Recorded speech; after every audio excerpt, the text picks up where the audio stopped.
How you doing? Hi there. If you don't mind, I'm gonna first pour myself some coffee, because... Oh, I'm already waiting in the voice chat. Hi there.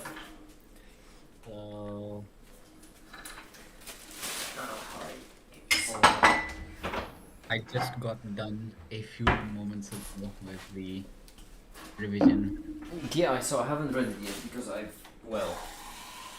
started the live stream. Yeah. We'll read it in a sec. How you doing, Ash? This one you can show on live stream, I think. Like, there might be a few minor, typing errors, but... So it's a good, powerful stuff. Oh, let me give myself some of my productivity juice first. Yeah, productivity juice. I'm gonna say the thing in macros are sheer cookery. I trust you with Caper, and I am thrilled to find out how they will work. I really don't mean to rush you, because I really don't want to rush you. However, do you think it would be possible for us to have some macros today? Because we were planning on... I mean, worst case scenario, if we can't, that's still fine, because we can just plan out the... That could be even better, because then we can plan out the revisions, and only then, based on that, figure out what kinds of macros we need. Yeah, you know what? I take that back. It's fine. We should first plan out what kinds we need. Anyhow, I haven't gotten much sleep. I've been just having terrible time trying to fall asleep past couple of days. Absolutely atrocious. However, upside, silver lining, I have gotten some work done. Yay. Because when you're not asleep, you're awake, and when you're awake, you can work. So you know. I've gotten that. Hold on, let me first check out the documents. You say that I can show it on stream. Yeah. Okay. In that case, I shall. This one I'm more confident. Okay. Shall I read through it? You know what? First. Yes. Also, don't show my title screen. Like, don't dox me. But aside Yeah, from that, it's I fine. specifically scrolled down because I figured. Yeah. That I figured. I am going to, if you don't mind, set up an animation to render in the background. Yes, of course. Exhaustion and really small fatigue. Hold on, first I need to get this. Bye, Caper. See ya, Caper, but I have a good one. Oh, yesterday as well. I haven't really worked on the video and that, but I have worked on the website, and I don't want to say I've outdone myself, but I have done myself. So I've done mine. Not why. yeah, it went pretty well. The point is it went pretty well. It's all pretty solid. The website is really close to working, really close to being at the point where it works, which is nice. Anyhow, right. Animation to render, the most crucial. So slope. Isn't this? Oh, why is this video so long? So far I recorded it, it appears to be half an hour long. And this is meant to be like one of 4. Wait, the derivatives video is half an hour? Like, Yeah, I know, isn't it problematic? It's the worst that comes to mind. I mean, some of it will be cut, I imagine, but so far no, it is gonna be half an hour long. I don't know why. I genuinely wanted it to be shorter. I've been getting good progress. My sick-ass futuristic pun. Oh, that's festive, phenomenal. That's the one for the apprenticeship, right? Am I remembering correctly? I really do believe you're gonna get it. I genuinely do. Wait, hold on, because I am... are we disintegrating cats again? No, we're disintegrating kits. We're not even. That was a forced pun, because we're not even doing that. I suppose, I mean, kind of with the Hamiltonian, I suppose you could call it disintegrating kits. There are partial derivatives there. Minus these two lines are the exact same lines as before. So right here, what we like to do, in this case I need the set of a proper. Select 2 points and get the slope between those 2 points. Okay, in that case, I need to save this new file, completely delete this and rework the entire process. Ash, I hope you don't mind, but I need like extra 15 minutes before I get your document for this, because this will actually... No problem. It's optional because I'm right now pulling down from the whatever it was. No, don't worry. I still want to do it because, well, I don't think I'll be able to. Let me just quickly glance over it just to see what I can expect. Oh yeah, I can rescript the time evolution operator, for example, with that. I do want to read through it, so I will in a second. Just first, I need to set it up properly because if I don't set it up properly, I'm gonna be shooting myself in the foot massively later on. Let's do 0, 0, 10. No, 30. There we go. Splendid. And then right here, we want to set up a function. The way we're going to do it is we would like to set up a generalized function that we can exchange for anything else we would like in the future.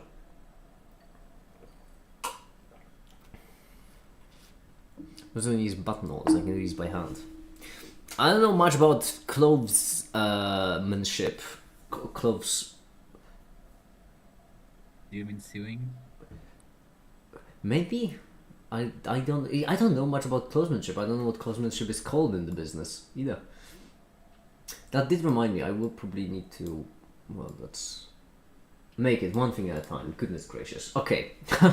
Once again, I'm doing this thing where I have 70. Also, another thing, good news, bit of good news. Hold on, I know I'm getting this right, but bit of good news. It turns out that on my list of sorrow and misery, I have been miscalculating the amount of work I needed to get done, because the way basically it works is I have the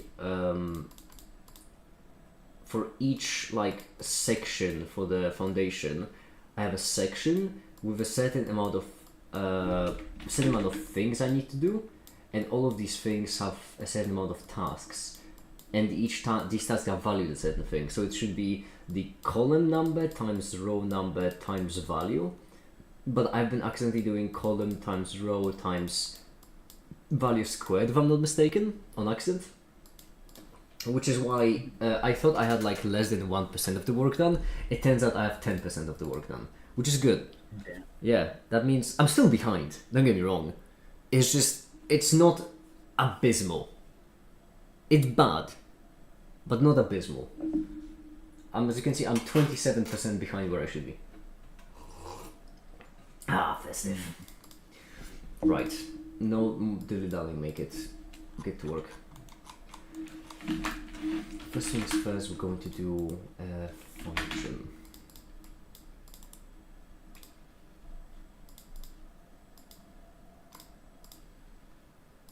One input, one output, and for now we're going to do a sine, and we're also going to multiply it by 10. Splendid. Now we're going to do a curve line, and we'd like it to be normalized. Cover yourself towards falling person want to give you blunt trauma. That's the problem. No, I'm still behind. I cannot stress enough just how behind I am. That's why I need to. I sound like a broken record, don't I? I sound like a fucking broken record. I'm sorry, I haven't had enough sleep today, and I had a pretty bad dream. It's been a long I day. can fix you. I imagine that eventually there will be a pretty significant group of this community that will just be the I can fix him crowd, and to that group I would just like to say, don't waste your time. This requires a professional. what was I doing? Curve, right. Let's think about this. We're gonna have a curve going from minus capital X to positive capital X. In that case, we're going to have a value that's gonna be inputted right here, like so. And we're gonna combine vector. You always sound like a broken record. What is this? 1028 charity stream. You know what? It is a bit funny when you put it in perspective like that, isn't it? When you actually type out the number 1028. Isn't it? Isn't it a bit funny, or is it just comical to me? We're like 1028. Holy shit. Okay, right. Curve line then. Curve to mesh like this. Circle. Curve circle. Plug this in. Brilliant. And now we can increase this value to get whatever we want. Something like 10 should suffice. We're going to lower the radius. Set material white. Store named attribute brightness over 3 and e-color 3 whites. There we go. And the really nice thing about this is that then we can set position right there, like so. And in this case, I guess I didn't have to do it this way. What am I doing? I'm an idiot. Well, maybe I'm. Well, yeah, no, I'm an idiot. We're gonna have this, which will be our function. So let's rename it function. Then remove this. That's irrelevant. Combine x, y, z. Position, we plug in this as the y, the x coordinate being the x coordinate ideally, which means this is completely irrelevant actually, because what we need is we need the index. We also need to sample curve. There we go. And then integer. Actually no, this plugin right here, math divide this by this. There we go. This will give us a range from 0 to 1, upping every single vertice. Then we take down, we don't plug it in directly, only we multiply it by, goodness gracious me, why is that so difficult? This doesn't matter, this we can delete, we just want the curve. We multiply this by 2, multiply them together, and then we subtract. There's probably some way to simplify that, but I don't think I care. X.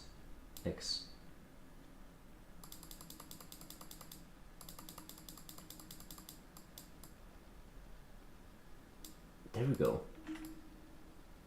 Holy shit, I've actually nailed it. There we go, that's a sine wave. Hi the Timon. I realize since to make it on top chat way more often. What do you mean I'm on top chat way more often? I'm on live chat right now. I've made a habit for myself that as I start playing the piano on the very beginning of live stream, I switch to live chat so that I can greet people as I'm playing. What's next? What's next on the agenda? We would like to maybe create a more interesting function. So how about we multiply it by 3, and we also multiply it by a Gaussian exponent minus x squared. Correct? As if I remember.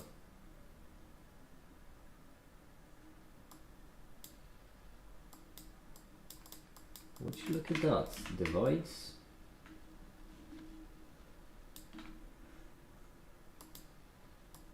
Okay, let's add a bit to the face.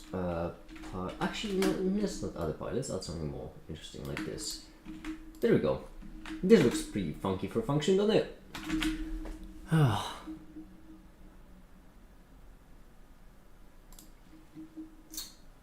Everything about derivatives. The exact same as well, which means going back to the functions.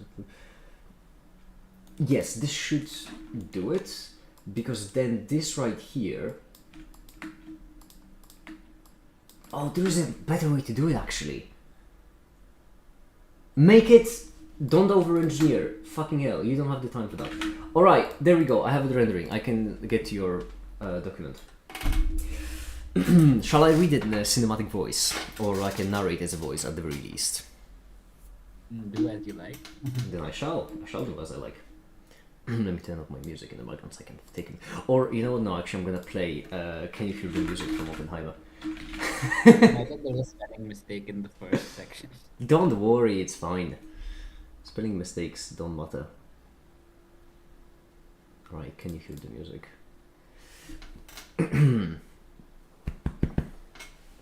The goal of this exposition is to consider a strongly continuous one-parameter unitary group of operators and derive conditions for when such operators will admit a Taylor expansion.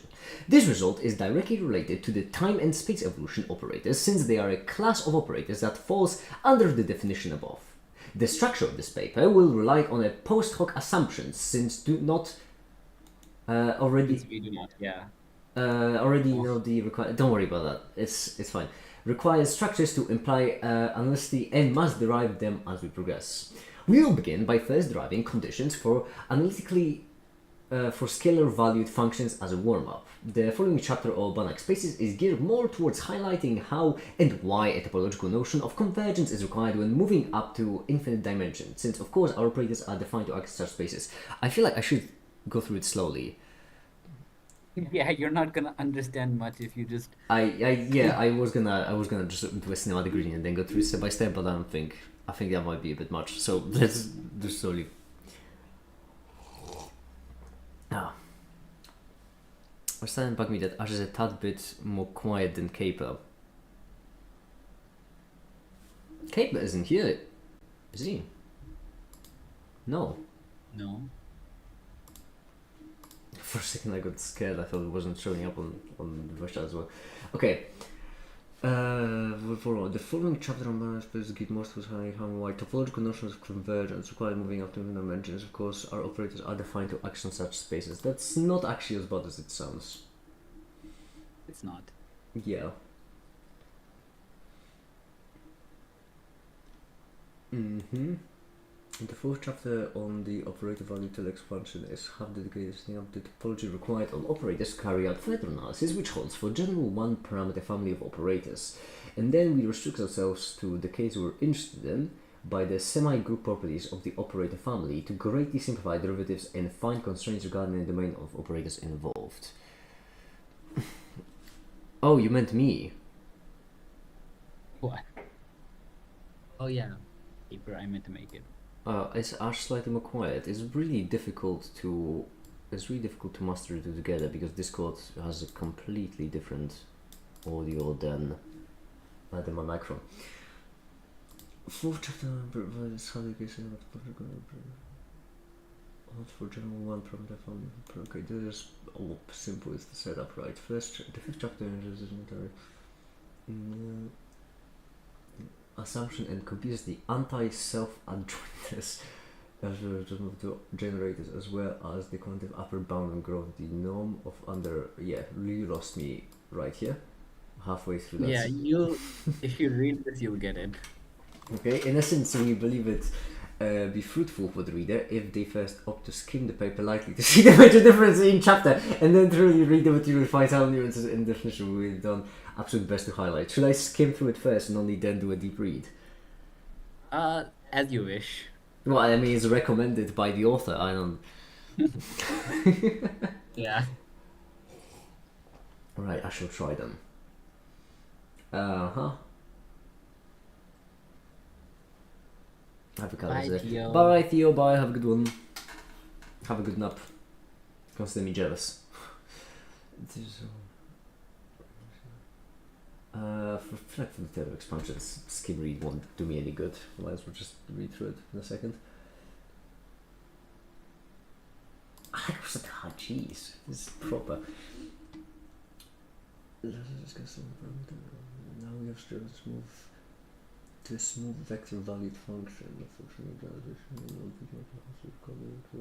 Is what does smooth mean? Does it mean like locally Infinitely differentiable. Okay, that's alright.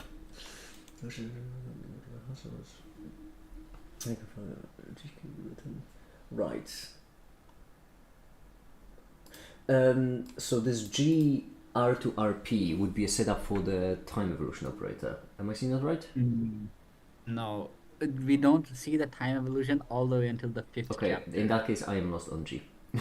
Because it's a map that goes from R to RP. Yeah, it's a vector valued function. It's a function that takes in an R, it takes in a scalar, outputs a vector. Yes. That is it, there is nothing more to it. Yeah. Alright, good. Also, it's smooth, so you can differentiate it. But yeah. Alright, we'll keep in mind. There's been the most trivial ways because each component G1 and G Taylor expansion. Very natural conclusion. If each component function admits a Taylor expansion over some compact interval K, then G as a whole admits a Taylor expansion over K formally. A smooth single parametric vector valued G function is analytic if and only if. I might actually zoom in if I could, but there we go. A smooth single parametric vector valued G function is analytic if and only if all of its component functions G, L in complex. Oh my goodness gracious! A real analytic. Continuous functions over R. Continuous functions. Is that wait? That means continuous functions over R. The No, continuous smooth. So that, okay, well, if they're smooth, they're obviously continuous. But that's the space of smooth functions. oh, so that just means continuous function over R. That's so it's like a smooth. Yeah. okay. So that just means like so the C infinity is just like a set of smooth maps. Yes, set of smooth functions on R. Yes. All right. For a second, that confused me because I thought that this C was the complex numbers, No. and I was like, complex to infinity already. Wow, that was quick. Okay, no, that makes sense. Isn't easily also hold on, one thing bothers me a bit. Timon made me really subconscious about the audio, and I need to fix this. Filters, there is the compressor, which I think could do me some good. And then I could increase the gain, like so. Now if I scream, there we go. It's much more consistent. Splendid. In that case, a little bit more of the gain. There we go. Test 1, 2, 3. Okay, Gundle done it. This, although a useful lemma in its own right, isn't easily applicable to the territory of infinite dimensional vector spaces where we're headed, since we have to check the analyticity of every one of the infinite component functions. Bearing this in mind, we are forced to develop a notion of convergence of vector-valued functions directly without considering component vectors. Bearing in mind, we are forced to develop a notion of convergence of vector-valued functions directly without considering component vectors. What is a component vector in this context? So essentially, you have a function from the scalars to a vector field, right? Mhm. You can consider a function from your scalar field to each vector. Like if you scroll a tiny bit up. Also, the stream is behind for me. Once again, I can just give you a Discord stream. That'll be real time. Yeah. You see here, x maps to g1 of x, g2 of x, Yeah. so on and so forth, gp of x. Yeah. Each one of these is like a component function, right? Because it tells you, it's essentially a map to just one component of the vector that it's being mapped to. Yeah, So that's what it, yeah. That makes sense. Wait, so component vectors would be components of a vector? Component functions are function without considering. Oh yeah, they're components of the vector. Yes. Okay, that can just make sense. So, bearing in mind, we are forced to develop notions of convergence of vector-valued functions directly without considering component vectors. That makes sense. From here on out, we will consider GR2. Okay. Fancy B to be a single parametric function from R to a possibly infinite dimensional black space. The reason for choosing a space is normal. It is a normed vector, and so it is equipped with a normed vector polymer. space. What is a normed vector? Please It let should it be be a normed. normed vector space. So essentially, just a vector space with a norm. Okay, what is a norm? Follow-up question. A norm is something that assigns length to every vector in your vector space. Ah, okay. Lovely. Pulling map, right. So then this right here, map below it, just gives you the norm of every vector you provide. Yeah, you just throw a vector into it and it And gives you the norm. That makes sense. Which assigns the notion of length to a vector in vector space. Convergence is then straightforward to define. We require a sequence of vectors Vn. We say that Vn converges to a vector W if and only if limit of as n approaches infinity of Vn minus W equals 0. Oh, Vn converges to a vector. Wait, so this would Vn would then be the output of our function g? No, Vn is just any sequence of vectors, right? So you have a sequence of Yeah. you have a sequence and you want to know if it converges to something. Oh, right. It's a sequence of vectors and it converges to W if, as you approach the end of the sequence, the norm goes to the zero. norm goes to 0. Obviously, the end of the sequence at infinity. That makes sense. Yeah. And the second reason is that the Banach space is complete. In particular, every sequence of vectors that converges to a vector inside the space.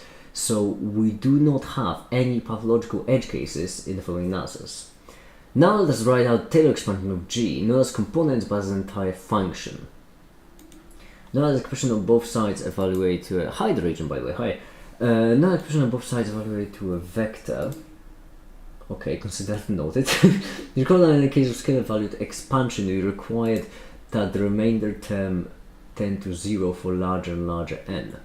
Here we will impose an almost identical condition, that is, that the remainder term tend to the 0 vector. Recall, however, that the norm has the property. Yeah, so the only vector that has a 0 norm is the 0 vector. Okay, that makes sense. So there's only one vector with a 0 norm. Yeah. That makes sense. So if we impose the condition as 0, assuming a compact k of interval length epsilon, yeah, okay, Yeah. for which we want this Taylor expansion to be valid, the remaining term can be bounded above by this, assuming compact k of interval length epsilon, for which we want this Taylor expansion to be valid, the remaining term can be bounded above by this. Oh geez, this is rough for me. Okay, yeah, this is where the scalar What is it? thing. Hold on, step by step. What is compact K? It's a compact set. Like, Oh, it's closed and bounded. okay, set. That's good stuff. And the reason why we need it is because if you have a continuous function over a compact set, then it's also going to have a finite maximum value in that set, which is really important because we don't want our thing to be infinity. Okay, makes sense. And still expression be valid. The remainder term can be bounded by this. So remainder of x. R is the remainder. So this is the norm of the remainder x for n. Yeah, n basically tells you like the nth order Taylor expansion, so you're expanding up to the nth derivative. Oh, so it's kind of like my brain thinks of in analogies, so we have to excuse me here. But like, if we have a number that's a fraction, something like 7.25891, whatever, then this would be kind of like if this value was an analogy for a function, then in this case each digit would be the different nth of the Taylor expansion. Yeah, that's one way to look at it. That's one way to look at it. Is the most polite way to say what the fuck. No, I think it's correct. Like, okay. yeah. My brain thinks in terms of analogies, and I do realize that they are really often inaccurate. I just need to. This is just a bit dense read for me. You'll have to excuse me. Okay, so n is the basically. All right, x.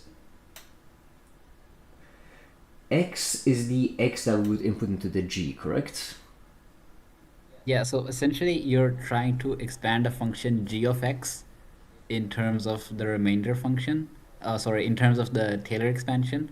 So like the remainder x is like what is f of x once you expand it around a and you try to go there. It's like Why do we care about the norm of the remainder? because we want the remainder to approach the zero vector, and that will only be true if the norm of the remainder approaches zero, because Wait, zero vector is the only one with the norm zero. So okay. Hi there, Bob, by the way, hi. Um, okay, now very similar to how this supremum norm of the scalar valued function is defined, we can define a supremum norm of the Banach valued function over a compact interval as... oh, this is rough. yeah, okay. So essentially, Yep. what this is saying is, you have a function, right, and you have a compact set. Yes. Now, the thing is, it's like a sort of curve, right? So you're essentially just asking, okay, what is the peak of the curve? What is the highest value that the function obtains in this interval? Mm-hmm. And then, so you're basically on the other side, you see supremum x in k. So basically, you're just iterating over everything in k, like all the possible input values in k, and then you're just taking the maximum value that g outputs. That makes sense. And then you're just like, okay, yeah, this is the supremum. This is the maximum value of g on the set. Okay, I think I understand. I hope. I mean, I have an understanding. I just don't know if it's the correct one. I hope it is the correct one. Then we arrive. I suppose I'll find out in a moment because it confuses me greatly. And then we arrive at the very familiar upper bound. So we get this. Oh, right here. By the way, wait. This infinity. Infinity means the supremum norm. Okay, gotcha. That's good. Yeah. Yeah, we are very familiar upper bound. So It's familiar if you've read the scalar part, but I guess it's new to you. I can go over the scalar path. Don't worry. There we go. No, I mean, it's fine. You can continue. You're already this far. The first section is twofold. Wait, first before we get there, I do need to set up the next animation. I was torn between doing the skimming thing and doing the in-depth thing, and I just gave up on the skimming right as I saw the panic thing. My chapter. Yeah, I don't know. It's really hard for me to write because like it's really hard for me to gauge what stuff I can just say without proof and what stuff I need to focus on, because to me like a lot of things are obvious that I understand are not always obvious, but it's hard for me to tell what is and isn't obvious. It's a skill to be developed, you know. Yeah. So the fact that I am managing at all so far, you know, shows that it's really good, because once again, I have no mathematical knowledge whatsoever. So the fact that I'm managing it anyway is a really good sign. And I skipped the chapter. We're gonna go to. All right, see ya, Timon. See ya. We will need two icospheres. Transform position and the position. Would you like to sign my petition? Oh, hi, Macaroni. How are you doing? That's a great question. No. I have a mini fridge. You have a what? A mini fridge. Damn. Yep. Powerful stuff. Yep. Bro is living the dream. Absolutely.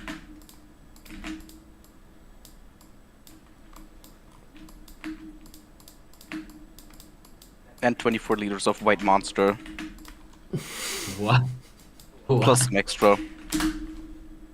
Why shouldn't I have 24 liters of white monster?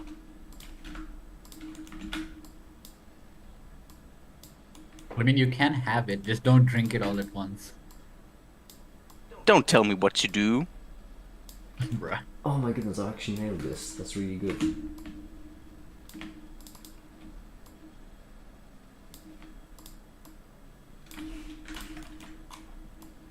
This is such a nice setup for geometry notes so far.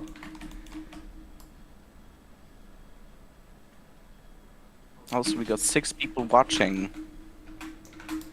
Oh wow, we have audience. Hi guys. Mm-hmm. Leave a comment down below rating Ash's paper. Okay, I have this Oh, better rendering. yet, make a list of all the spelling mistakes and then DM them to me. That saves me trouble. The person closest is gonna win a $20 gift card. No, we don't have a budget for that. Hold on, I am gonna pour myself another cup of coffee and then I'll try through the scalar value Taylor expansions chapter. It's gonna win $20 to charity. Charity doing a giveaway on giving itself money was quite funny. Yep. Oh shit, I'm getting a call. Well, see ya. Alright, see ya. Bye. Been a good one. The purpose of this section is twofold. One is to serve as a review of the Taylor expansion in the familiar scalar valued case. The second is to carry out a bit of analysis in the post hoc style so that the reader can have a better understanding of how we intend to present things. We consider f of x in this, so that I already know, to be an infinitely differentiable real valued function. The Taylor expansion with the integral form of the remainder given by this. Cheers. Where the remainder gives us this. Okay, gotcha.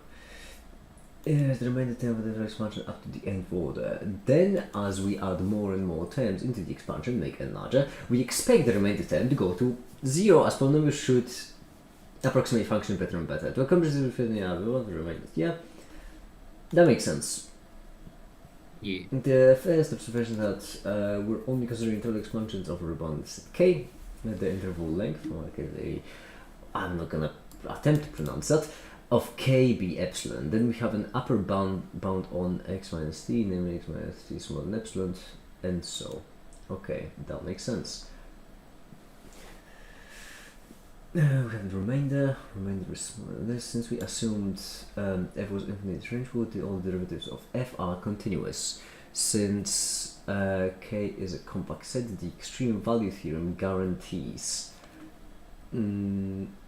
Extreme value theorem just says that there is an extreme value, please? Or is there some... Yeah, it just says that the function attains a maximum over the compact set and it's Okay, finite. thank goodness. Exists and is finite. Furthermore, the integral can also be bounded once given by the epsilon and so. Okay. We have simplified the upper bound. I'm 2 minutes behind, yeah, unfortunately. I don't know why YouTube does that, but it just reminds you back sometimes.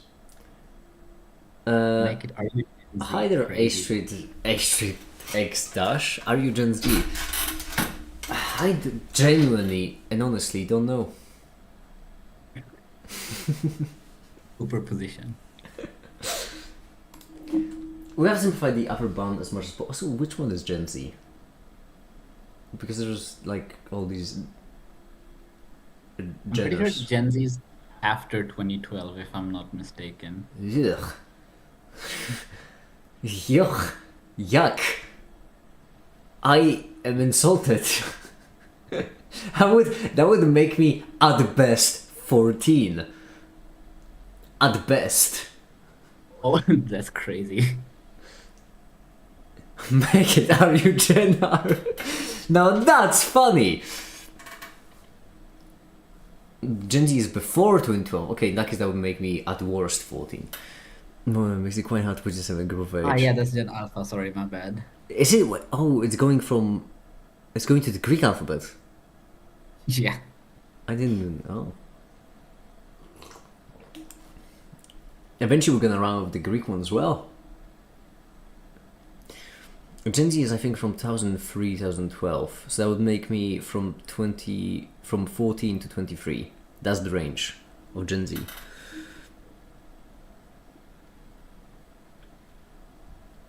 Now I have Gen Beta. Oh, they already exist? They already exist. It's crazy. Way too soon.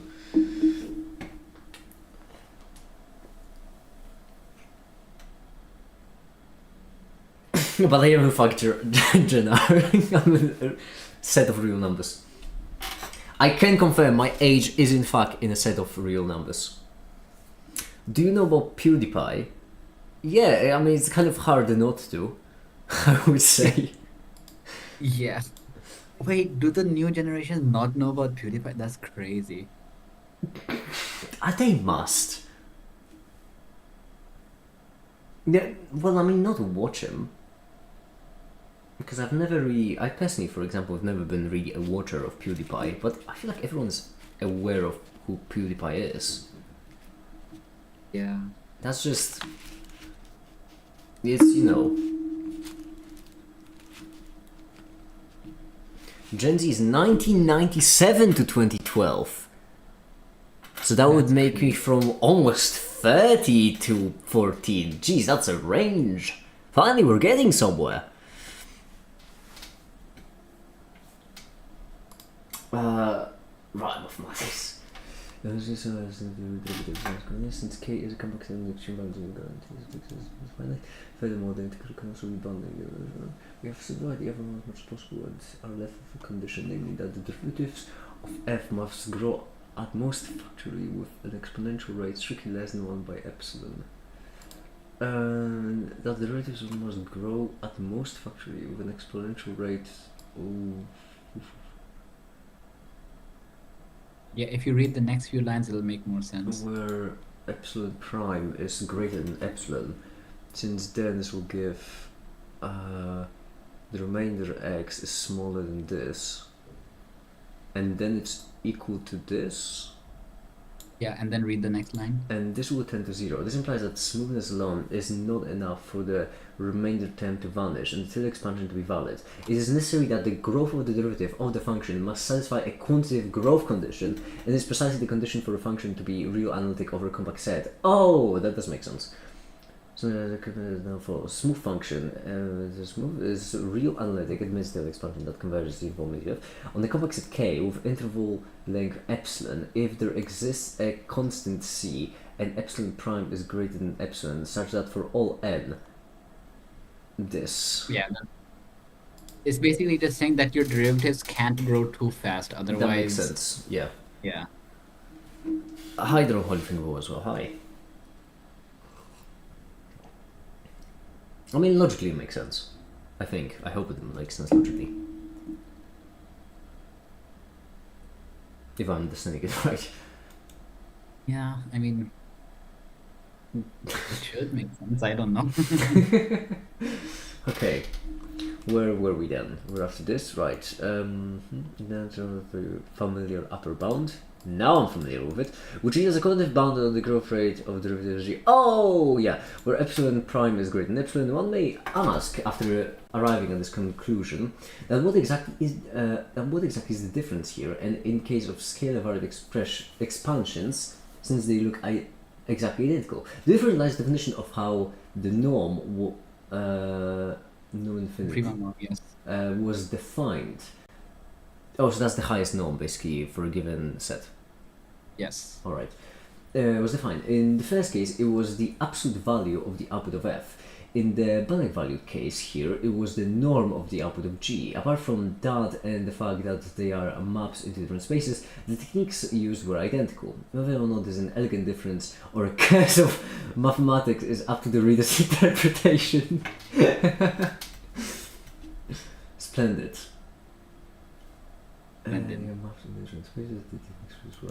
Okay, I think I get it. When are you retiring? Ouch, damn. Harsh. Really harsh.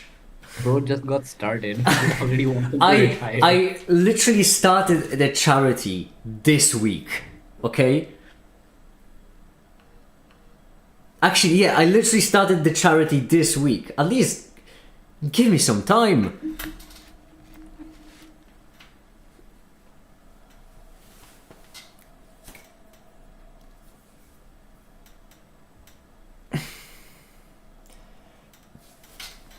Okay. Before we carry on, I need to render the next one. Because special budgets divine units to numbers. So defining my x, actually, which means, okay, so right here, we would like it to be something better, actually. So let's right away change it up. Oh, so you're going down the Mr. Beast route. What do you mean? I would like to go down the Markiplier route, if I may. How about that for a pick? There aren't only 2 options. There are more. I am going all in for the Markiplier route, if I may. Interesting mathematics make it, man. You should be saying Ash, not make it. It is not mine. Who is Markiplier?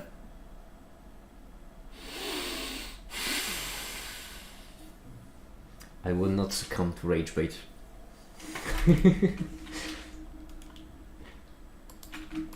Haters are going to hate, and we shan't give them the win.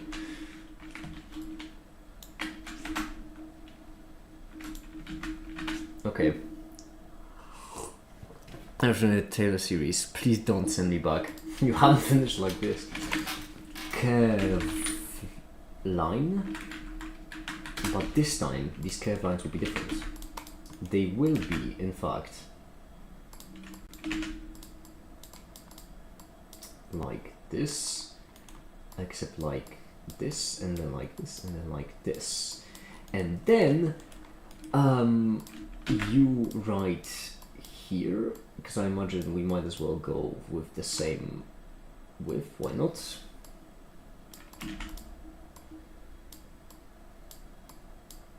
Backdoor. Next is tractor. We ain't gonna stop doing stuff, are we? The names are quite phenomenal so far.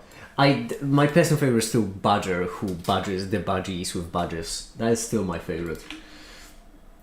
This one will be the X, this one will be the Y. Will you stream GTA 6 when it comes out next year? Possibly. I am not against that. That's certainly possibly. Okay, the X has to start at the first point. This one is the X, so it starts at the first point. That's the second point. First point. It ends at vector math. Yay, my favorite. X multiply Y and add these two together. There we go. Then this one will start right here and it will end at the second point. Ta-da! Like a magic trick. Trim curve.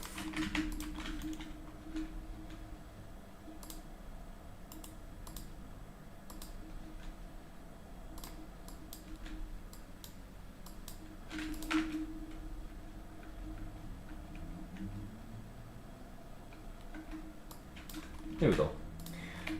As I mentioned, like a magic trick. Then the animation.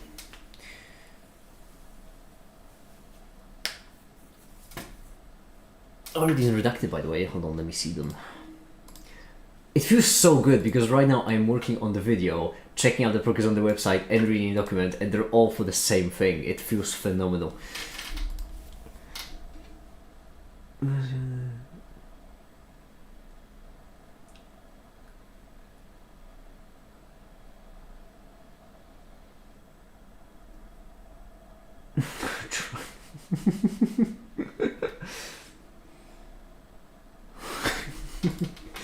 I will be looking forward on the full tutorial on how to use the tractor.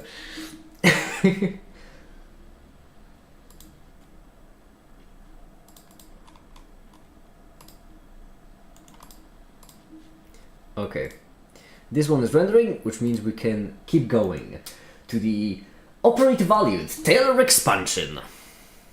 Start a GoFundMe for buying a PlayStation so you can afford it by the next year's November. Oh, will it? Oh yeah, it will be only for PlayStation. No, in that case, we'll need to wait. I'm not buying a whole computer just for playing games. I'm a workaholic. Everything I buy needs to be work related. Unless we're going to be doing a charity fund gathering streams on that bad boy. Which actually not that bad of an idea. That's not that bad of an idea. Huh. Who knows? Maybe eventually we'll be doing genuine Make It gaming streams. It has been a while, hasn't it, since any... Oh my goodness. What have I come to? Doesn't matter. Maths. Operator value to Taylor expansion. So operator value Taylor expansion based on the name, I'm guessing it is exactly what it sounds like. So we're Taylor expanding an operator. Operator valued function. Operator valued functions, that would be the time evolution operator. Yes. Okay. We have covered the decay. GTA 6 with math. I kid you not, Ruth, when I played GTA 5, I did create a bit of a game theory, sort of, I don't know what to call it, a strategy, let's just call it, for myself, for doing the heist most efficiently. So that is a genuine maybe. But we have covered the case, GR2B. Now we consider operator valued function, AR plus because we're talking about it, in this case we're specifying for the time evolution, right? Or Yeah, so like positive values. that makes sense then. To LH. H I'm guessing is Hilbert space. Yeah, and L is linear maps on H. Linear maps on H. Alright, cheers. You have domain T is greater than 0 and the composition property AT plus S is ATAS. I am familiar with that, and this I am familiar with, so that's good. Yeah. These two properties turn the family of operators in the image of A into a semi-group, and then we'll additionally assume continuity with respect to a notion of convergence, which will enable us to define the derivative of such a function. We can attempt to write out a formal Taylor series for A analogous to the previous cases. Right, I'm just gonna trust that it's analogous to the previous cases because honestly, I don't feel like comparing the equations. But it is not immediately obvious how we can give meaning to such an expression. We can, however, take inspiration from Banach-valued expansions. Recall there we had defined convergence using a norm, and then it was relatively straightforward to ask for a condition for a convergence of the Taylor expansion. In a similar vein, we can attempt to define the notion of convergence on operators, and under such a notion assert that the remainder term vanishes so that in the limit for large n, the formal Taylor expansion becomes equal to original operator valued function. Makes sense, we're trying to basically define Taylor expansion for operators. Or operator valued functions. Function valued operators. One of them. Operator functions. Yeah, one exactly that one. The natural choice of convergence for our purpose is the strong operator topology, which is defined as follows. Let phi, that's a bit hard to see if it's psi or phi.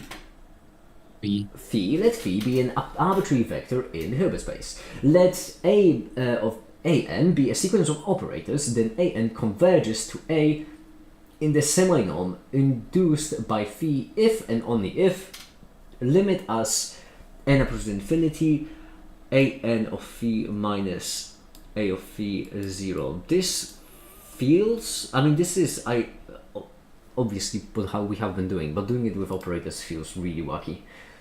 Essentially, two operators are equivalent in a semi-norm induced by phi if their action on phi is identical. Okay, never mind, it doesn't feel so wacky anymore. And then we can assert that two operators are identical if and only if they are equivalent in the semi-norms induced by every phi in a space Hilbert.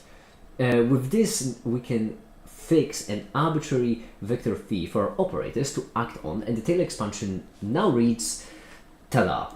Alright. Among this expression, we observe that the expression on either side evaluates ultimately to a vector, and we have reduced back to the Banach-valued case. Until this point, everything that was said was true for arbitrary single parameterized operator-valued functions. However, our main interest is in the class of operator-valued functions that satisfy the semi-group properties stated above, and so we restrict our analysis to them. The operator-valued function A is continuous at t naught with respect to the strong operator topology if one has this. Hi the Tenza, by the way, how is work going? It's actually going pretty well. We're rendering in the background, we're reading maths in the foreground. This was really good. We're doing maths. Yeah, we're reading about maths, not doing maths. But Ash has been doing the maths. I'm reading up on it. So this is the difference between our operator at t. So this generates just an operator for us. No, okay. So listen. There's a very easy way to think about this. How do you know how continuity is defined for scalar functions? Continuity is defined for scalar functions. I can only guess. Okay, so it's basically that It thinks of epsilon delta. if Something. you have f of x, right, Mhm. then you want it to approach f of a, right? Mhm. And from the left and right and be the same thing essentially. So is it like epsilon delta for limits? Yeah, it's exactly the same thing. So the thing is, the idea is that at as t approaches 0, if you evaluate it at t equal to 0, it should be the identity, right? Yeah. So as you make t smaller and smaller, it should converge to the identity operator. Makes sense. So if you take the limit as it converges to the identity operator minus the identity operator itself, then in the limit you should get 0. That makes sense. And that's exactly what continuous means. This defines continuity simply only at the point t0. However, combine the semigroup properties of A, continuity at one point plus continuity everywhere, since we assume Without loss of generality. without loss of generality.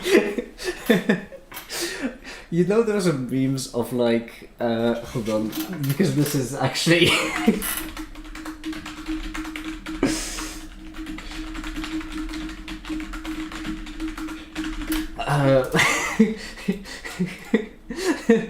This is what reminds me of. I'm reading it to without the loss of generality. Oh my god. Bro.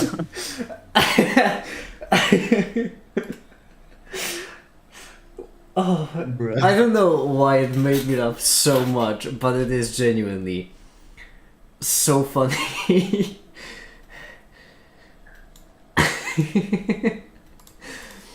Right, assume without loss of generality, t is greater than s. Okay, this defines. I need to read this again because genuinely made me chuckle so bad.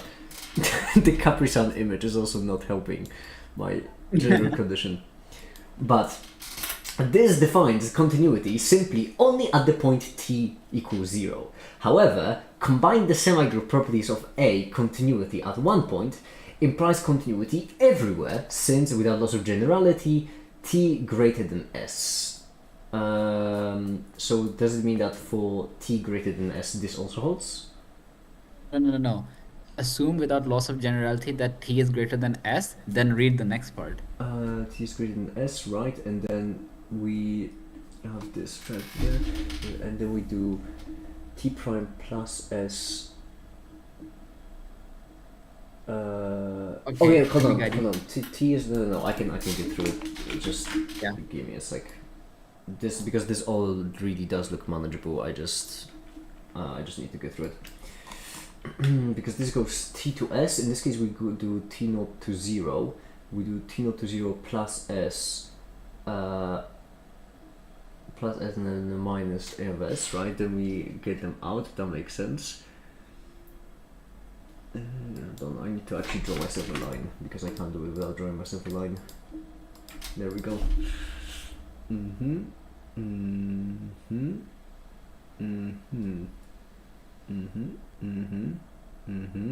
Okay. That makes sense. Alright. Then this, and then this what we get minus identity as equal to 1, because this approaches 0, so this becomes 0, so this cancels out, you get just 0 out. That makes sense. Yeah, perfect. And so assuming continuity, the derivative of A at t equals 0, we get h hat. Yeah. Is h hat just supposed to represent a different operator? Yeah, it's supposed to represent a different operator. I just chose h hat because it's yeah. I really that's Hamiltonian. I cannot know. Yeah. Okay, so we have h hat operator with then okay, it makes sense. Derivative of an operator. Casual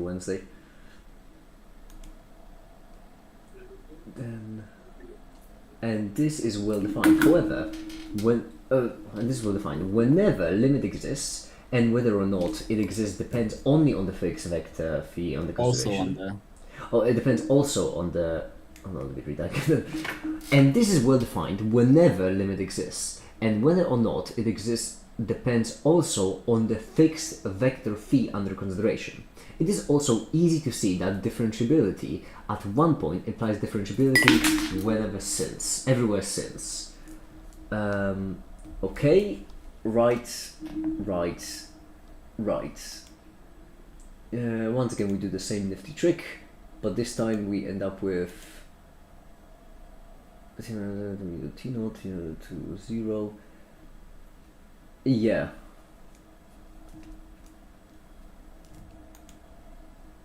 Ha. It's got a generator or operator A. From here we have another constraint, namely that Evers phi is in the entity being all the vectors phi for which A is strongly differentiable. For higher order derivatives we have this, which implies that if we wish to have a well-defined Taylor expansion, then that. yeah. I am lost in this section. Okay, so yeah, this part is like abstract, and like unfortunately there is Yeah, no way around this part. I know. It's. I mean, I can tell just by reading it. I think I should personally give up on this part. Yeah, it's kind Okay, yeah, you won't lose anything if you give up on this part. I mean, if you want to do analysis, then you might lose a little, but like overall, if you just want a solid understanding, you won't lose anything by just forgetting about this. It is very important to note here that what we just described is one constraint of phi required for analytically of the operator in the case of Schrodinger's equation, and the time resolution operator. The dynamics of the system are well defined as long as the state vector phi satisfies this, which we will discuss in the next chapter. We may now write the Taylor expansion as follows. However, we postpone the derivation of the commutative bound on the growth this until the next chapter as well. Okay, yeah, I am lost around this part, but that is the heftiest one, and I do see that it is just proper, so I will not attempt. In the meantime, I need to. I'm really going with the video slowly. Oh, there's just the dividing. Hold on, let me just get this done. The problem with that part is like it has to do with domains of operators and repeated applications, and it has to do with invariant and stuff, which is like it's a bit abstract if you're not used to it, so I can understand. Yeah, I mean, I do realize that in that case that is very much a me problem. I do realize that. I'm just choosing. But the problem is like I have to still toss it in for completeness, otherwise the theorem would be just outright wrong if I just forgot about this part.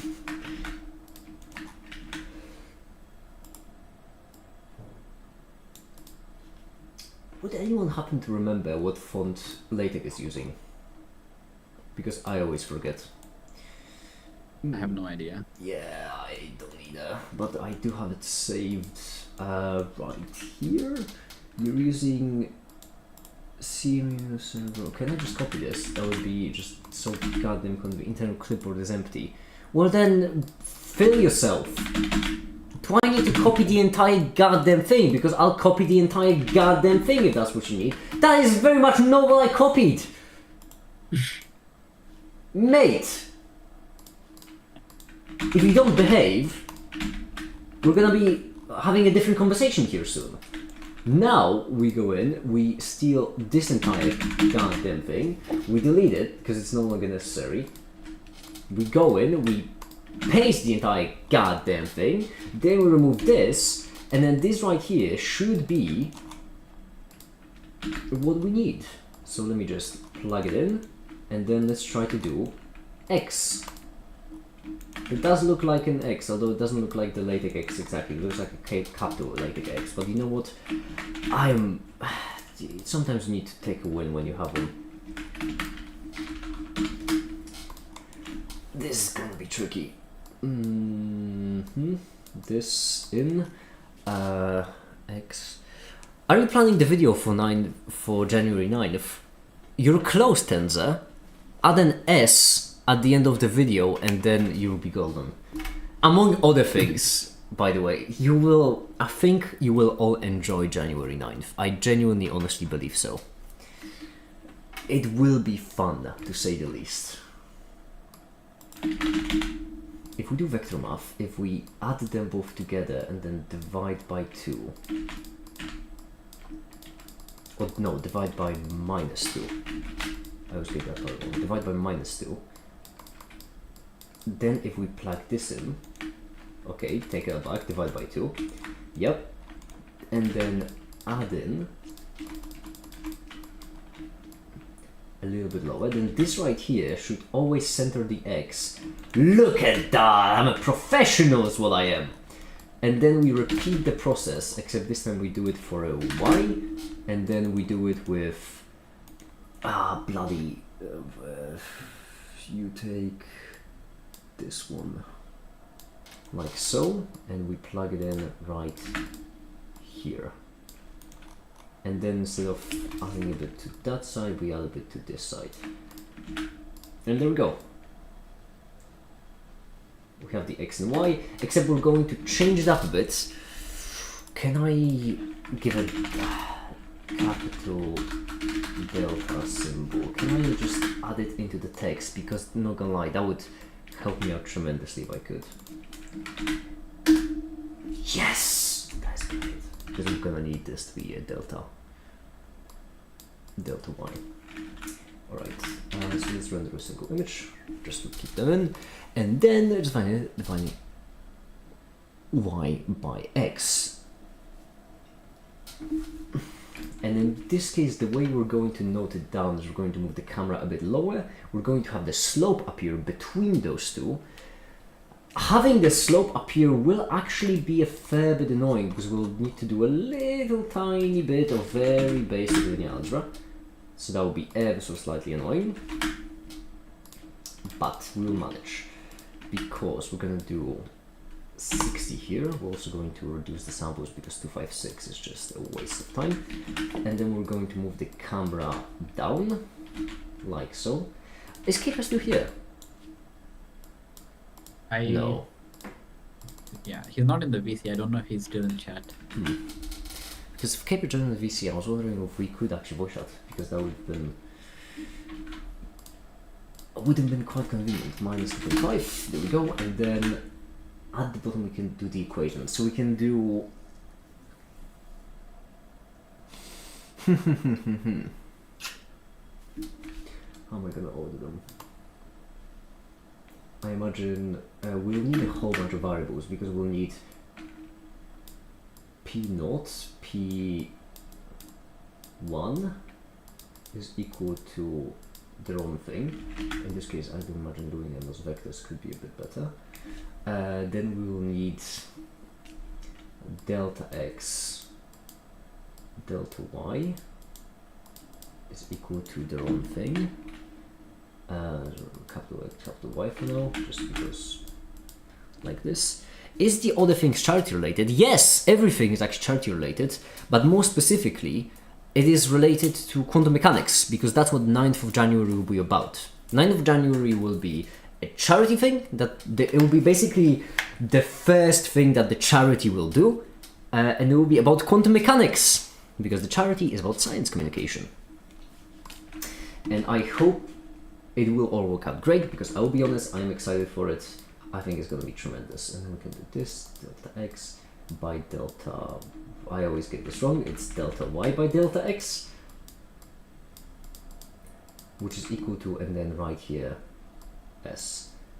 And just for the sake of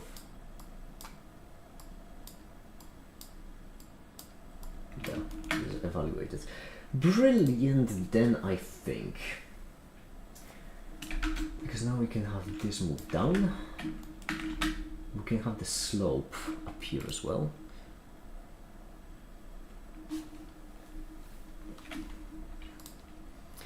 Quantum mechanics and charity, truly exciting. Yeah. I will be honest, I'm exhausted, but fortunately, I'm not working on this alone. For example, Ash, and Kepa, and Remco. The actual, I feel like I dare spill, but this is, for example, what Ash has done for the 9th of January. Well, a fraction of what Ash has done for the 9th of January so far. So this should hopefully put in perspective for you, Tensor, just how incredible that day shall be.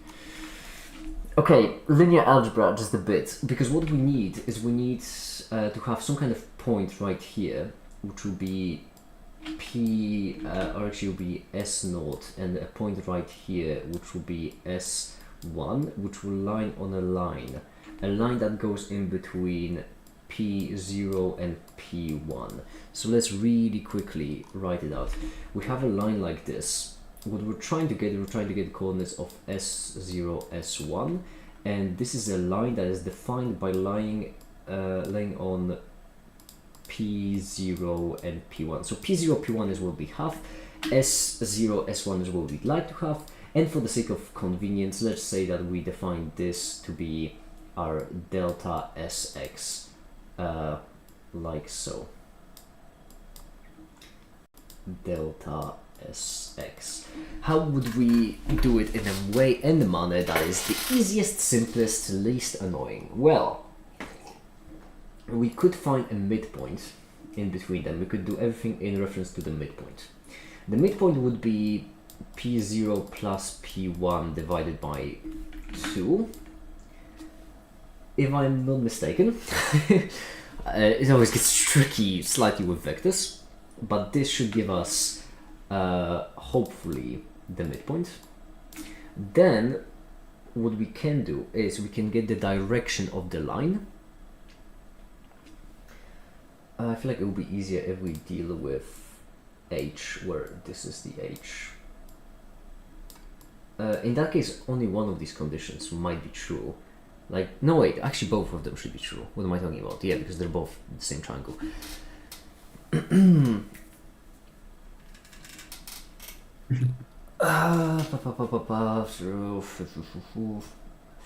Actually, since they lie on a line, then we can get a vector that will be our directions vector.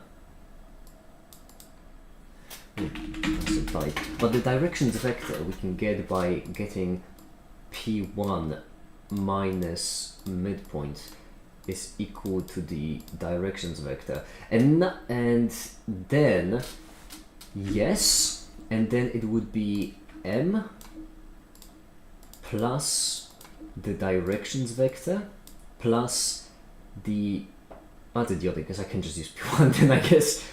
In that case now I just realized the midpoint is completely irrelevant because we can just do, right, we can just, well, but I would double the distance. Why am I being such an idiot about it? Just divide by the norm. I'm such an idiot. Yeah, P1 minus P0 is equal to our non-normalized directions vector. We get the normalized directions vector by just dividing the non-normalized directions vector by the norm of the by the norm of the non-normalized directions vector gives us the normalized directions vector, obviously. And then once we have the directions vector, we just multiply it by h, which means what we do is we just do P1 plus D times h equals S1. And then P0 minus DH equals S0. There. As I mentioned, I'm not the greatest with mathematics, so it did take me an unnecessary amount of time to get there, but it should be simple-ish because the coordinates of our point we have right here. First point, second point. Then the directions will be vector math, like so, and the direction is just P1 minus P0.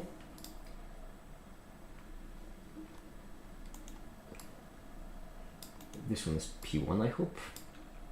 Subtract P0. Well, worst scenario is going to be flipped, which will be the same difference. This, then we divide it by, and then the distance, like so. This gives us the normalized directions vector.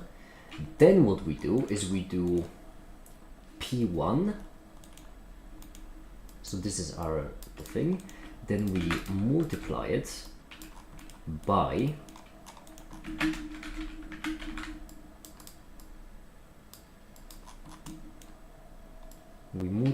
our h. Just getting the time for your shenanigans. And then is it 1 for now? And then we subtract P1, P0. As long as we don't mess up the order, this should be fine. And then we do a curve, which can go in right here actually. Curve to mesh. Like so, like so, like so, and scene. Look at that! Stay in school, kids. The knowledge is actually useful. You can do sick as Blender animations.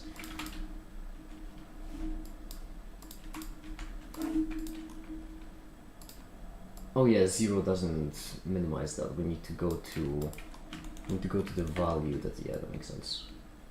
Value will change depending on the x and y coordinates we use. But there we have it. This right here.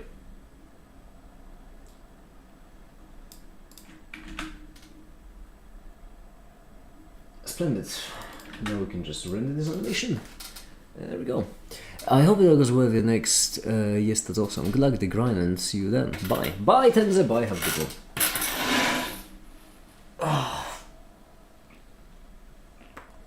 Jeez.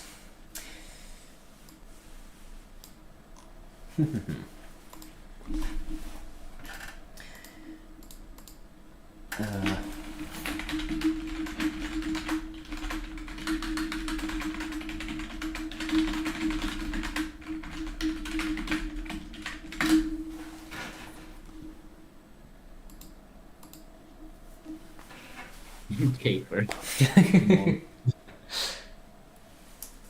I've gotten used to writing it this way. Not many people have a 5-letter name for which that actually works this well. Yeah. Listen, what can I say? I'm a sucker for 5-letter names that have the same ratio, that have the as close as possible ratio of 50-50 of vowels to consonants, and also start the consonant, end the consonant, and second and fourth letters are vowels. Yeah. That's a crazy constraint. Caper is as close as possible to a perfect name without that name becoming Make It. Okay. Remco is close, but Remco has 2 consonants in a row, which, whilst not bad, is, you know, just imperfect, and that's a problem.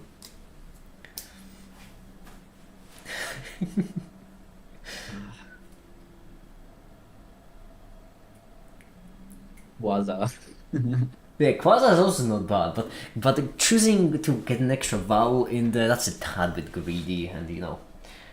Once again, not bad, but could have been better. Waza is greedy. That's my only takeaway from this. His greed sickens me. 3 vowels. Stamp is a superior name. Stamp! It's not bad, but you only have 1 vowel. And that's cheap. That's cheap. Bro's a miser. Listen.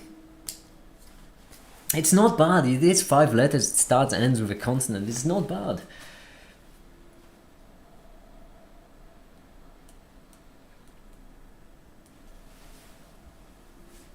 One syllable. Tune in next week on Make It Rates Your Names. Oh, we could actually turn that into a game show where I could do a tier list of everyone's names. Yeah. Ah, piss. Oh. Yeah, I was thinking that we could just work on a website as a trio.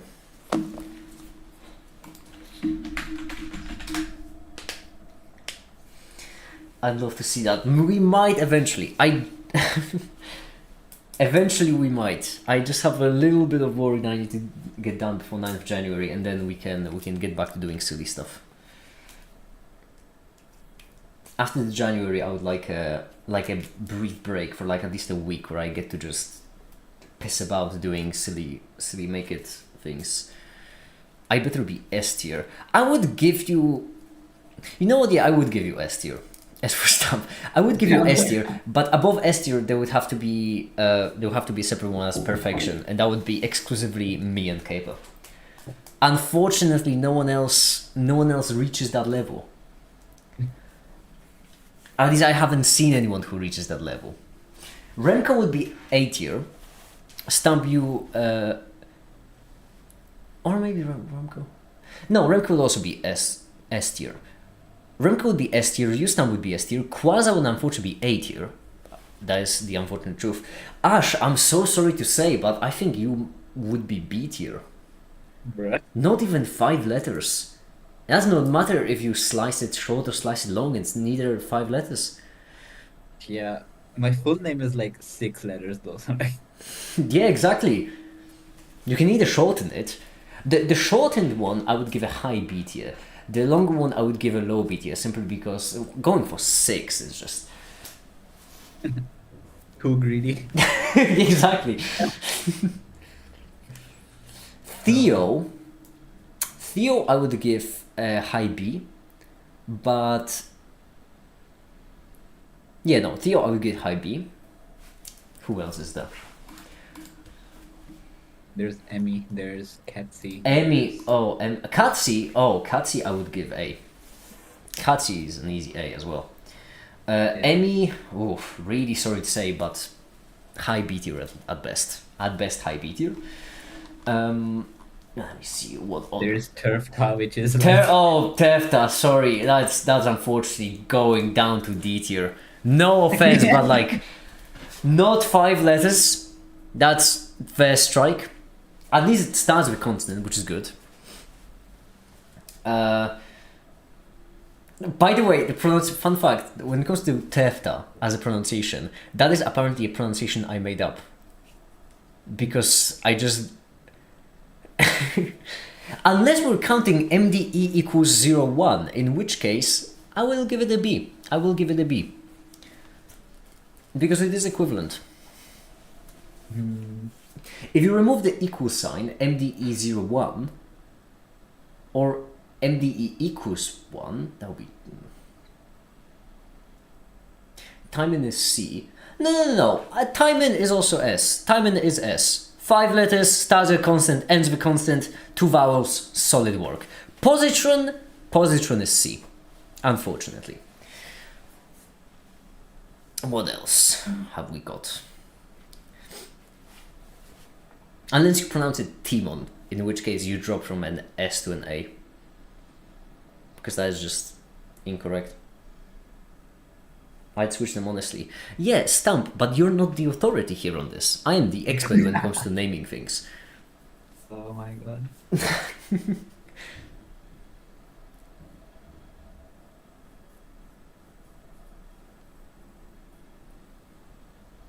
Moan. You say Timon. Oh, if you say Timon, that's B. That's B tier. Yo, it's dropping. Yeah, because with each pronunciation, it gets further and further away from perfection. And then Timone is gonna be D tier or something. I mean, positron is C already. Don't you know my people invented English?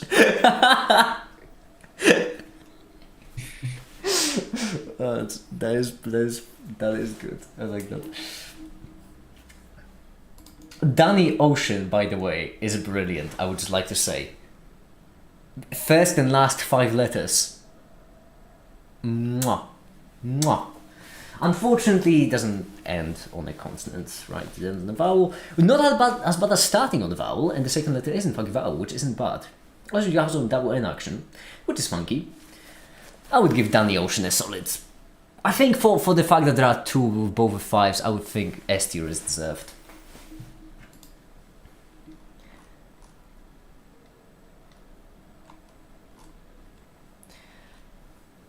Macaroni, unfortunately, that's C tier. Yeah. Bonnet, S tier. Mwah. I would even perfection above S tier. It's beautiful. Bennett is the name of his child, of course it'd be S tier. It works. It works.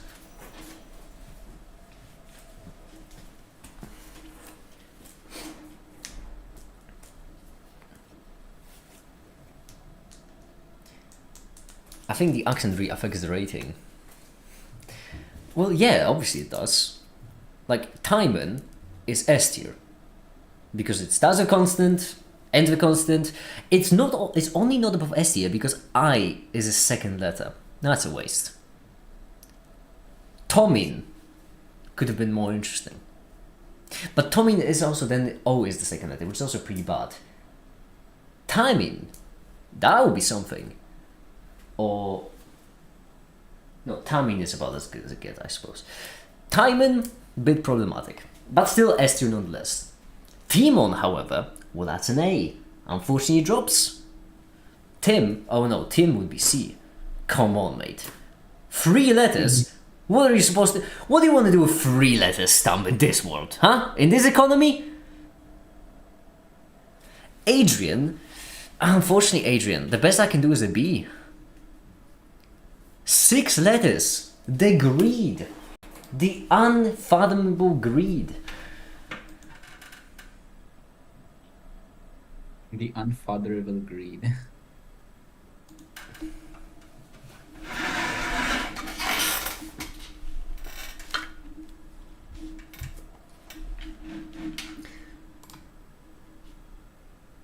Five is the balance. That is the perfection. Perfection that we should all strive towards. Oh, how are we gonna slice this cake? Because a lot of these we're gonna have to. With me, nobody calls me Adrian, therefore I'm the category for you. I call you Adrian. What do you mean nobody calls you Adrian?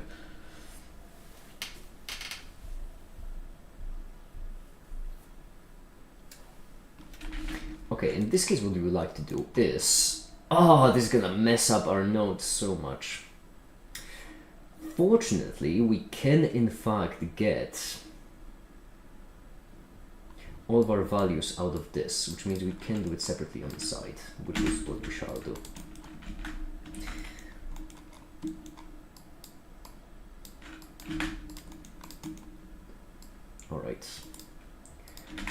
Alrighty then.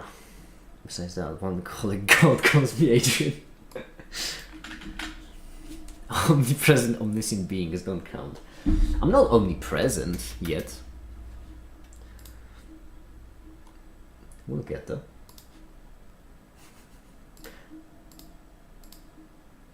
Hold on, I need to play my workaholic playlist. Man is made of blood, muscle and blood and skin and bones. You got that's weak and a bucket that's strong. You load 16 tons, so what do you get? Another day of the rain, deeper in that. St. Peter, call me, 'cause I can't go my soul to the company store. So that will be an S right here. And we need to transform it. First of all, increase its size, then lower it down to -6 to the company. And then actually equality might be. Oh, that equal is hard to look at.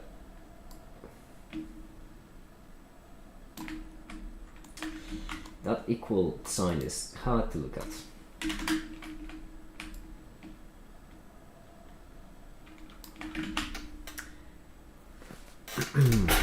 The God cellular network doesn't cover the whole Earth yet. Yeah, exactly. The 5G towers, actually, G stands for God in the. Bruh. Crazy. We can have an S right there. Equality, we'll need to do a poor man's equality, which just means 2 cubes.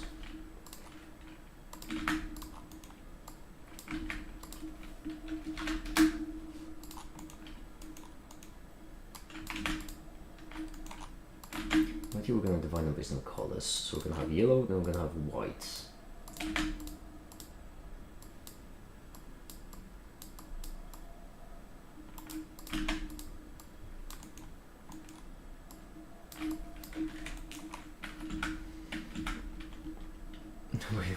Mobile, the making mobile. This.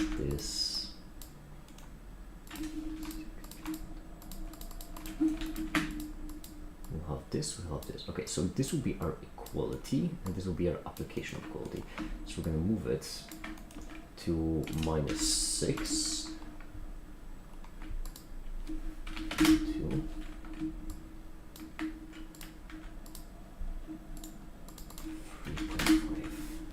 There we go.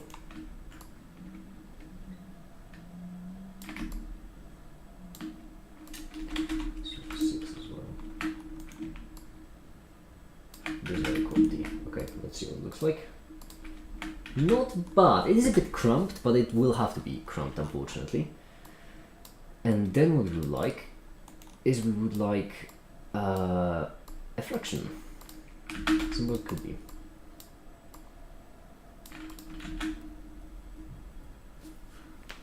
There were points were not my bingo card this day. Well, you gotta be only God in the make it stream. This will be division.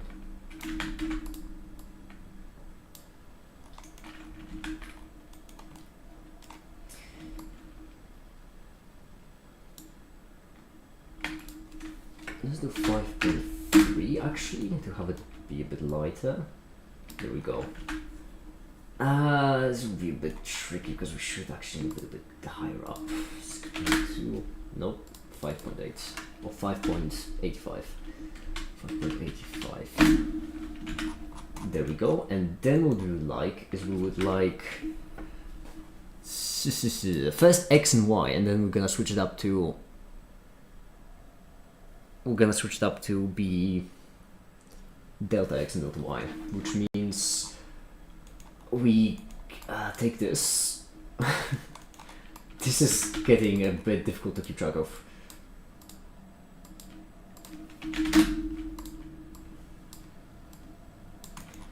But then this right here will be first the X, and this will be the X, smaller size. -6.7. There we go. And then this one will be Y. And this one will be -4.8. There we go. And then we'll have another equality, which fortunately, because I am really clever, handsome, and intelligent, we can just add like so. 7. And then right here we would like to have the evaluated slope, which would mean this, like so, way smaller size, something like a 2, a bit higher as well. And then value to string. I don't need to do my own here, but I have done an absolutely magnificent job of this so far. And then in order to get the slope,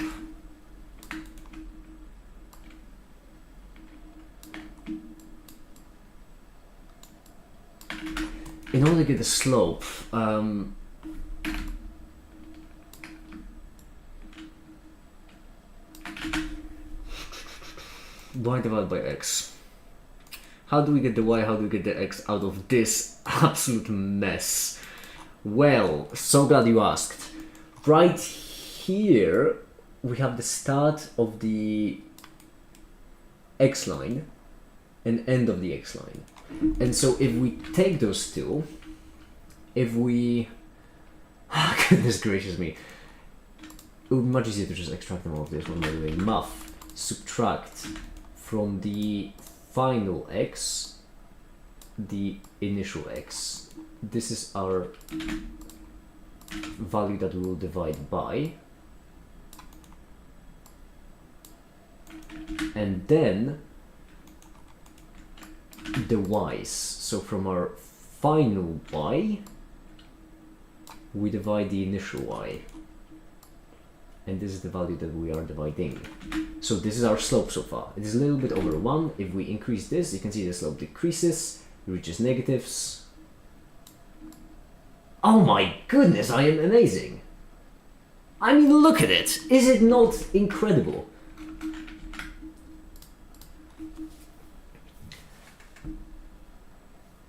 I don't mean to be that guy, but this is absolutely brilliant. Goodness gracious me. 2 points, then we have 2 coordinates that matter. We're gonna have x0, y0, and x1, x prime, y prime. That's gonna be tricky.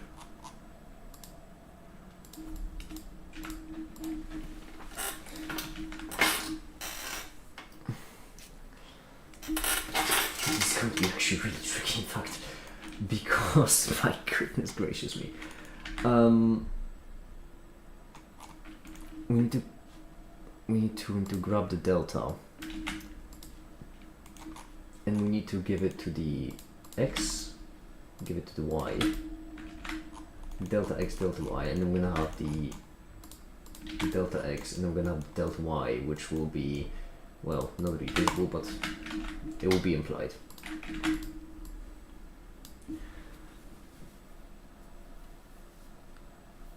Between 2 points we have.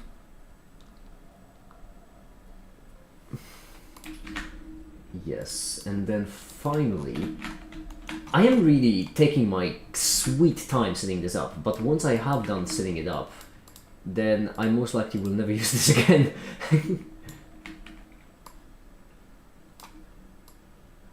Okay, we need P0, P1 right there. Subscript numbers would make this easier. Subscript numbers. Subscript 0 and subscript 2 to be more exact. Please tell me I can copy a subscript number and just paste it in with no problems. Ah, you bloody... It works right there! You cheesy bugger!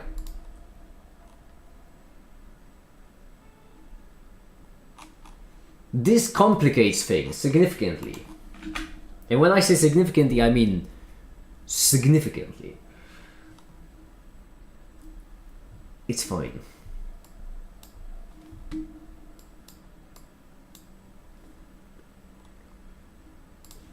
Okay. How are we gonna slice this cake? Shift paste, you think? Why would that make any difference? Because, I mean, no, it is pasting, it's just that the font can't render this. Yeah, like, it is pasting right here, as you can see, subscript 1. This is the font that doesn't kind of handle it. That's a pickle.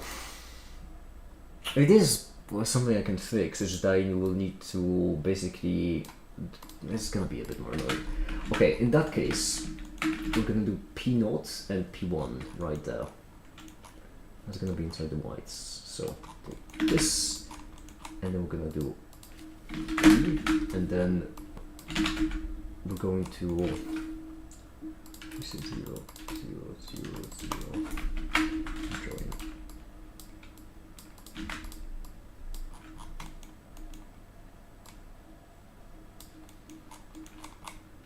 So we're going to do P0 first.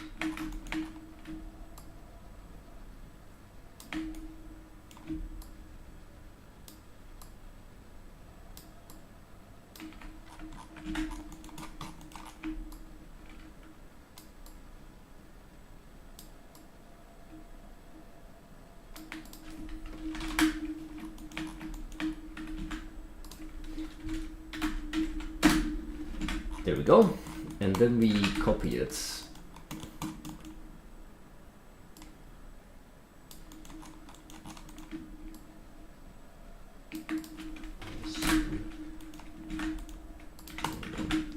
Splendid.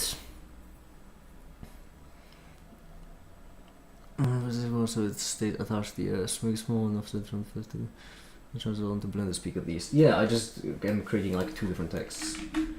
It's a bit annoying because it's just the entire process is really annoying, to be frankly honest. And then we just need these 2. Actually, first one, then we're gonna copy the other one.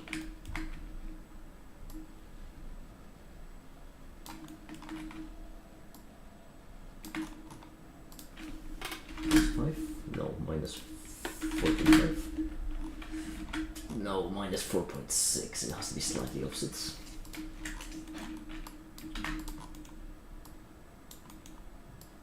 There we go. -7.1. Beautiful. Then the one last thing would be the vectors, which, well, they are annoying. They are really annoying, in fact.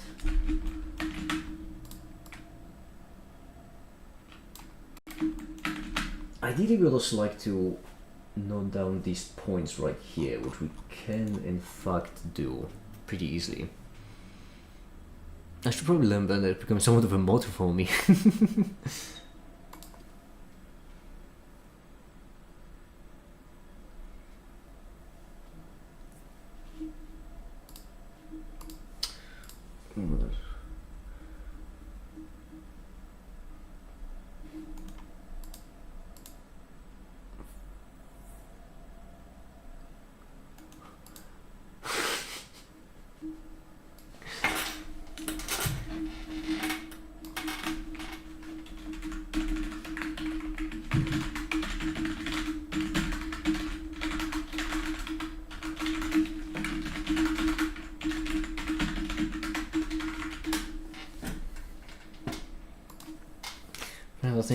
Mantra, so it probably won't happen for a bit. Yeah, I get the idea. Getting started is always the most annoying bit, or rather having an idea for what to make. Because once you have something to make, then you can incrementally improve yourself. But that requires an amount of like starting skill, which makes the entire process of starting really annoying.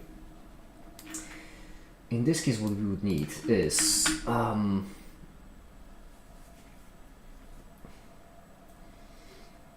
in this case, what we would need is a fair bit annoying, because we would like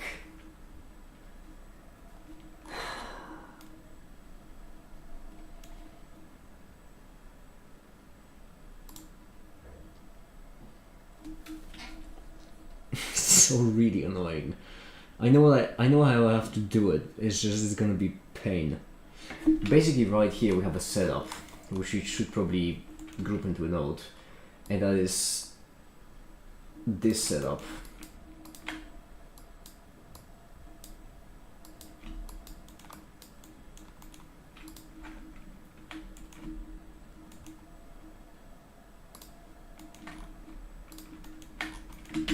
This setup right here. And then curve line. And then we can have a starting point, which will be 0, 0, 0, and then the ending point. And this we would like to be just a fair bit darker, like so. But then the really annoying bit, which is that right here, we need to join them together with another thing, because this would be x and this would be x naught. Oh, god damn it.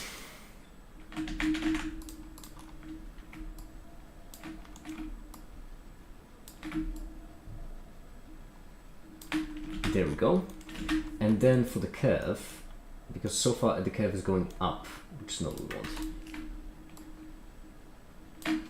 The curve, we would like its y to remain combined x, y, z. We would like its y to remain at 0. We would only like to vary the x, and we'd like to set the x to the coordinate of the first point, actually. Simple.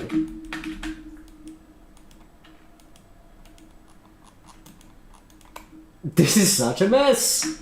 I could make this better by grouping them into nodes, but at this point I'm too committed.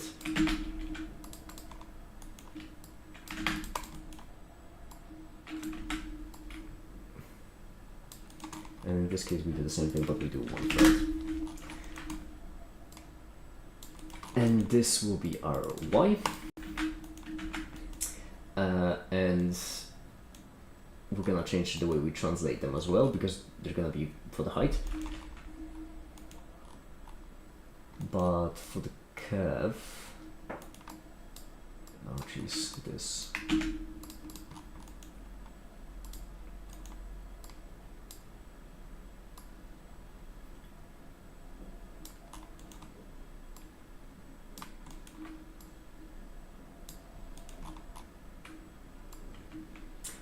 then we would like this position to start at the starting point of our curve, of the end point of a curve, sorry, and then vector math add.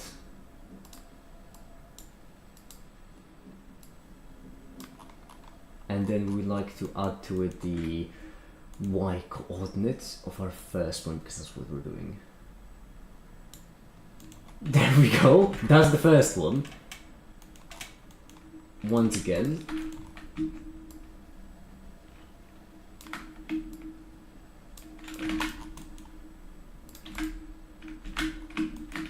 That's the first one. Okay, not bad. I feel like we could make this also a tad bit darker. Like 0.1 maybe even? Yeah, we can.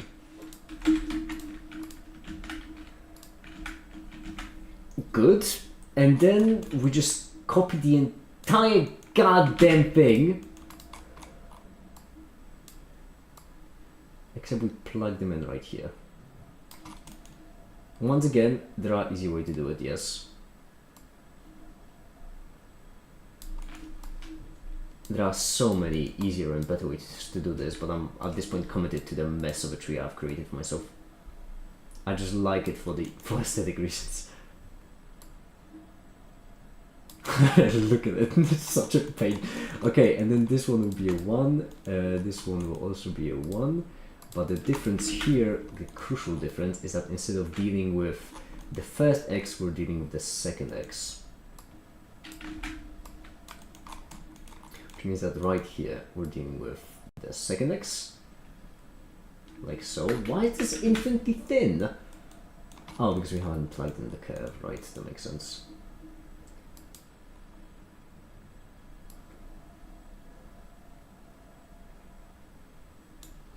There we go, and then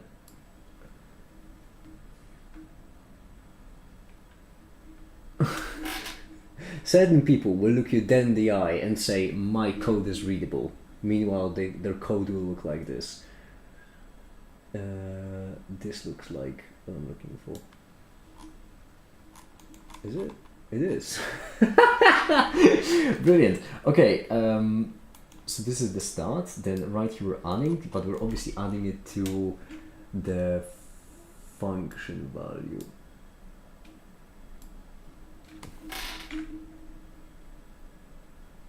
Need to plug into the y.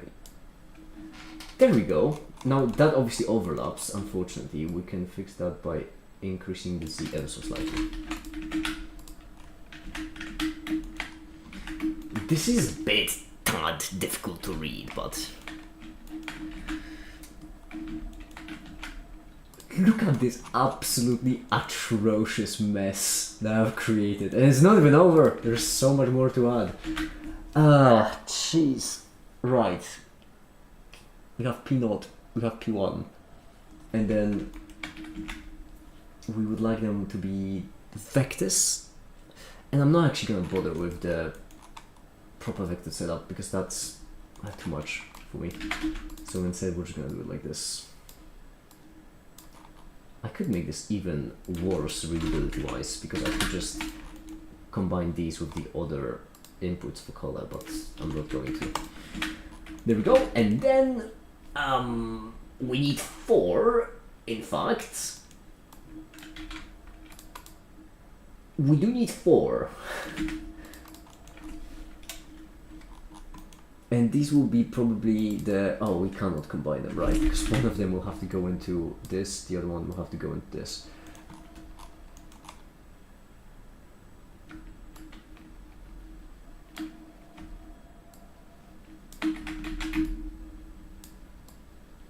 Right here. But then there will be value to string. And the value to string that we're gonna use, I'm gonna right away gather them all at the top. And only then bring them down, because this is getting pretty bad even for my standards. Okay, you come here. The 4 value to strings that we'll need will be x and x, x and x, y and y.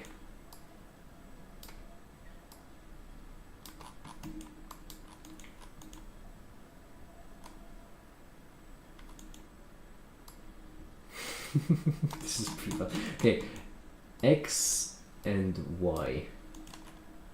And let's say it's all be like 4 decimals.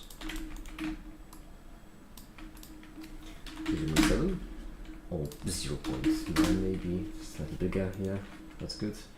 And then copy this right here, minus 6.5. This would be the same, the height though would be minus 4, and then minus 4.5, minus 4.6, minus 4.8. That looks good. And then we copy this.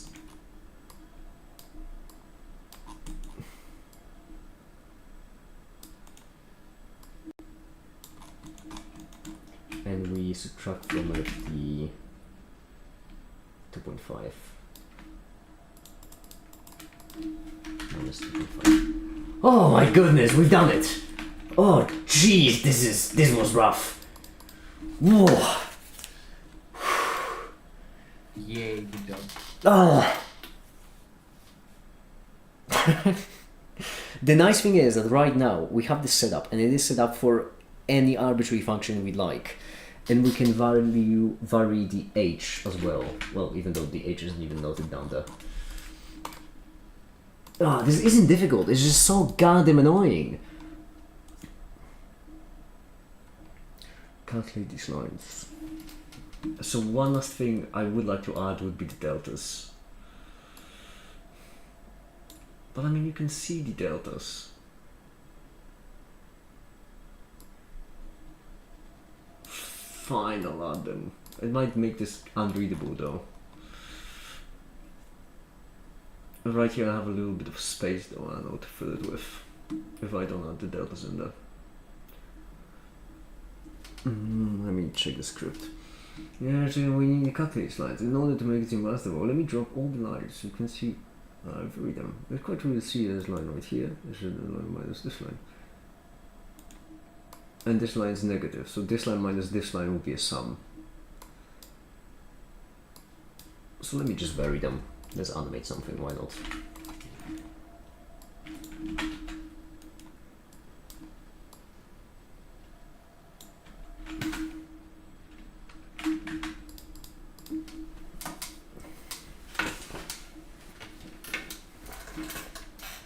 Oh, we could expand them to be...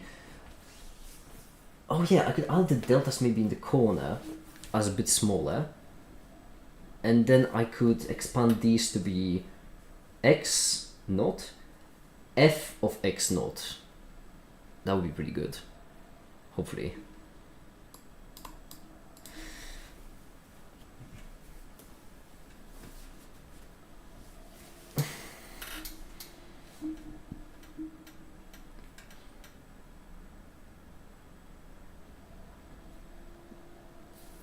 This is going to take a while.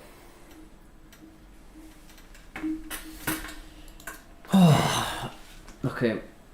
I wish the headache plugin. It's been 2 hours, jeez. Okay. I think that'll be it for today's stream. It has been a bit exhausting. And by a bit I mean a lot. I think it was also exhausting to read through, I imagine. No, it actually was surprisingly manageable. That was manageable. Nice. It was the geometry cell that was exhausting. Oh, yeah. Nice, perfect. Yeah, so I'm gonna take a little bit of a break and I'm gonna get to it. Also, I didn't mention that, but I did record the entire video, so I can now also get to editing it, and hopefully, I'm really hoping that I will be able to finish this video before New Year's, because even if I finish this video before New Year's, it's already gonna be tight, so I definitely can't afford to finish after New Year's. I'm gonna go take a little bit of a break as all of these animations will render. And then I'll probably just put on the website some more other videos. And for now, that'll be it. Thank you very so much for watching and have a great day.